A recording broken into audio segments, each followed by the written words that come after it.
আসসালামু আলাইকুম।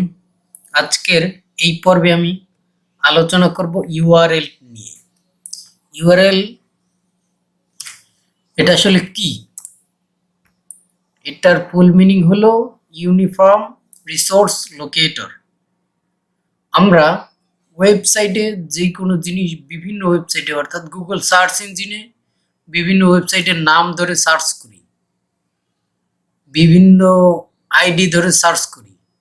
ওই তখন যে সার্চ পার্টটা আসে যেটা লিখি এবং সার্চ রেজাল্টে যেটা দেখায় ওটার নামই হলো ইউআরএল।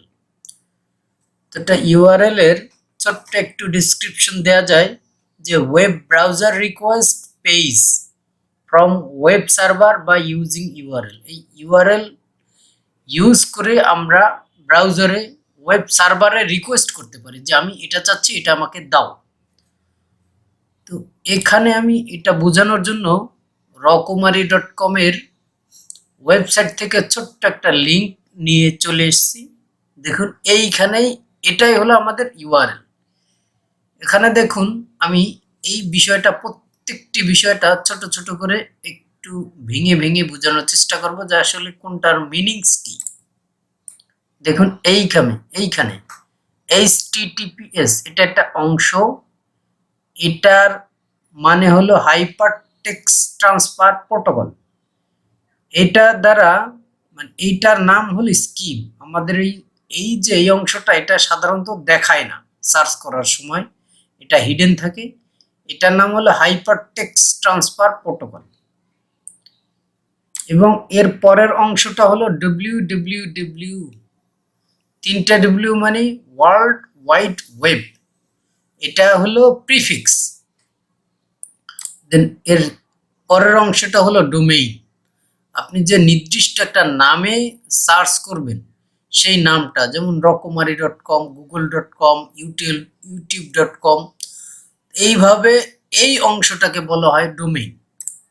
দেন এর পরের অংশ স্ল্যাশের পরের অংশ এটা হলো প্যাথ নাম। দেখুন আমি এই রকমারি.com এর যে বুকস, ওই যে কোনো একটা বইয়ের মধ্যে সার্চ করছিলাম বই দেখার জন্য, তো ওটা আসছে বুকস।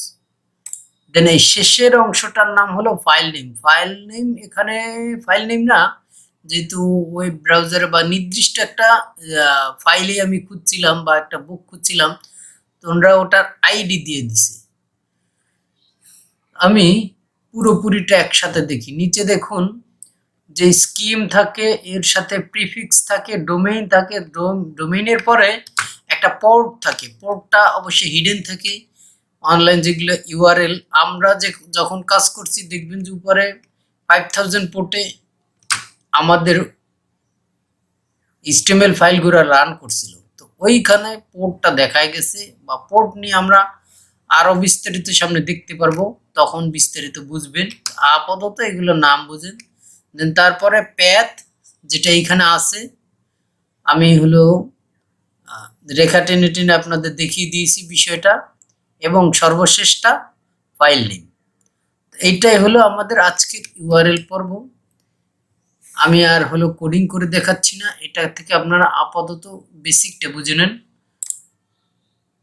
তো এর সাথে সাথে আমাদের HTML এর যেই বেসিক পর্ব, বেসিক আলোচনা, ওয়েব ডিজাইন ফর HTML এর যে বিগিনার, যে যাদের জন্য টিউটোরিয়ালটা করা, এই বেসিক পর্বের আলোচনা কিন্তু শেষ।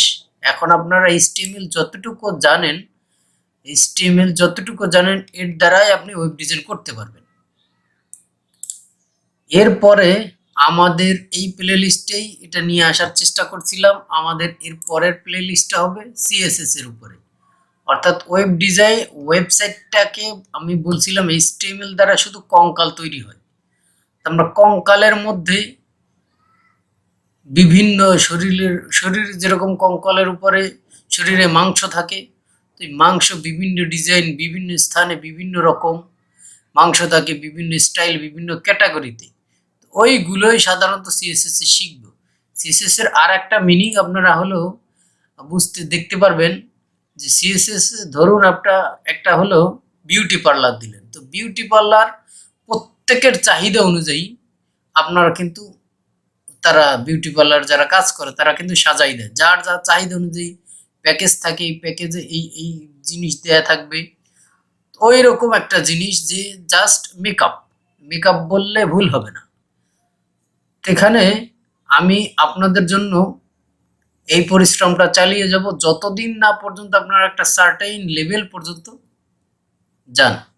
তো এই নেক্সট হলো ভিডিও আসতেছে আমাদের হলো এই কুইক ডেভেলপমেন্ট ইউটিউব চ্যানেলের মধ্যেই নেক্সট ভিডিও আসতেছে CSS web design for beginners, এই একটা প্লেলিস্ট আসতেছে। এখানে আপনারা সিএসএস এর বেসিক থেকে শুরু করে বিগিনারদের জন্য যা যা দরকার, যতটুকু দরকার সম্পূর্ণটা আপনারা পাবেন। ধৈর্য ধরে সাথে থাকুন আমাদের। তো এই পর্যন্তই আমাদের HTML প্লেলিস্টটা আমাদের শেষ করতে হচ্ছে। এখানে আমাদের আরো কিছু যেটা বাকি আছে আমাদের HTML এ হলো রেসপন্সিভ যেটা করতে হবে আমাদের ওয়েবসাইট, সেটা আমরা যখন ওয়েব টেমপ্লেট করব, সিএসএস যখন জানা পুরোপুরি হবে, যখন টেমপ্লেটটা আমরা করব ওয়েবসাইট, বিভিন্ন ওয়েবসাইট ডিজাইন করব, প্র্যাকটিস পারপাসে হোক বা ক্লায়েন্ট পারপাসে হোক ডিজাইন করব, তখন আমরা এই যে রেসপন্সিভের এই বিষয়টা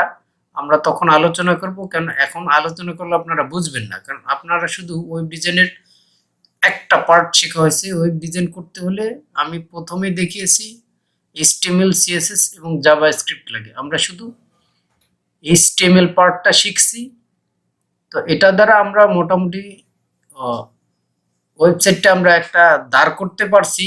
আপনারা দেখছেন বিগত একটা পর্বে আমি ছোট্ট করে একটা ওয়েবসাইটের মতো কিছু একটা ডিজাইন করছি। তো ধৈর্য ধরে সাথে থাকুন। আপনারা যত রকমের ওয়েব ডিজাইন দেখেন ওয়েবসাইটে, ওয়েবের জগতে সব রকম ডিজাইন আপনারা করতে পারবেন। আপনারা ধৈর্য ধরে সাথে থাকুন। আল্লাহ হাফিজ।